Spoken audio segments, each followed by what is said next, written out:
the wide receiver position became the second highest percentage of cap value on teams this year, right? It used to be offensive linemen, like you talked about, left tackles, defensive ends, rushers, and the quarterback, right? Those three things. The wide receiver has jumped into that spot. There is a real chance that in the top 10 picks, it doesn't go to any player that necessarily handles the football predominantly, quarterback or wide receiver.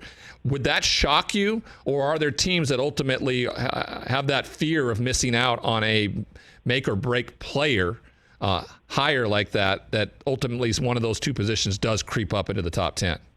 I think it's a great question because there's such a fine balance. I don't see one going in the top 7 picks.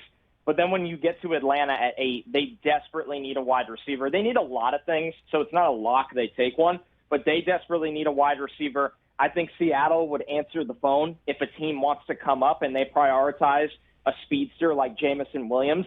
The Jets at 10, everybody knows they're in on the wide receiver market if they can't swing a trade within these 24 hours for a guy like Deebo Samuel. Washington at 11, they're in on the wide receiver market as well. Houston at 13, the Eagles at 15, the Saints at 16. That's a lot of teams in a really tight window that are all over the wide receiver class this year. And it just makes you wonder if that turns up the heat, turns up the pressure on the Packers at 22, the Chiefs at 29. The Chiefs have a ton of picks in this class, Ryan. They're not going to use them all. They're going to play the board. They're going to be aggressive.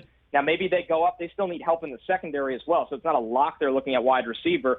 And even the Cowboys at 24. We know Jerry Jones. He would have no problem taking another wide receiver. So I think there's going to be a run. It's just a matter of when you could blink and miss it. And when it starts, probably at 8, potentially at 10, it's all going to happen really fast for those top 5 in this class. Now, you talked about some of those teams that are in need of a receiver, but what they're also in need of is a quarterback. And that's been a big conversation piece this whole offseason, whether this class could live up to anything and which quarterback's going to go where and how. The two names that predominantly continue to be talked about or batted about in the first round are Malik Willis and Kenny Pickett.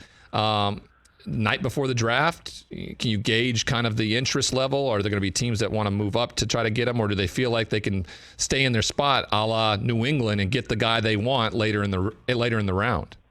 Yeah, that's the big one, right? When you look at it, it starts with the Panthers at 6. I think they're the team that everybody's looking at and going, are they really going to take a quarterback at 6, or are they going to try to play this, maybe take a tackle, or if they don't get the tackle they want, move back and still take Pickett? The Steelers go the other way. Are they going to move up from 20 to take Malik Willis? And everybody's kind of looking around wondering, well, who's in their way, right? Who's in the way of the Panthers to get Kenny Pickett if they move back? Who's in the way of the Steelers getting Malik Willis at 20? And while it doesn't seem like there's a lot of obvious candidates, when you hear so much noise that Atlanta's not really desperate for a quarterback right now, they're willing to use the bridge option with Marcus Mariota and maybe kick the can down the road next year. Seattle's the one that surprises me. They're picking in the top 10. Maybe they just don't like this quarterback class. But when you're rolling into the season with Drew Lock, I don't know how much upside is really there. And then quietly, the one that I think both of these teams are very afraid of is the New Orleans Saints. Now that they have that other first-round pick, they can solve their need at left tackle or get a wide receiver, and they can still use that other selection on a quarterback to sit behind Jameis Winston. I know he has a lot of guaranteed money within this year, but that would be a draft pick for the next 2 to 3 years, not for the next 6 months. So everybody's kind of on this stare down of when can we get Malik Willis and Kenny Pickett. And then after that, obviously we know this quarterback class is not the best we've seen recently. Hey, you watched all the way to the end. Thanks for that. Watch more right here.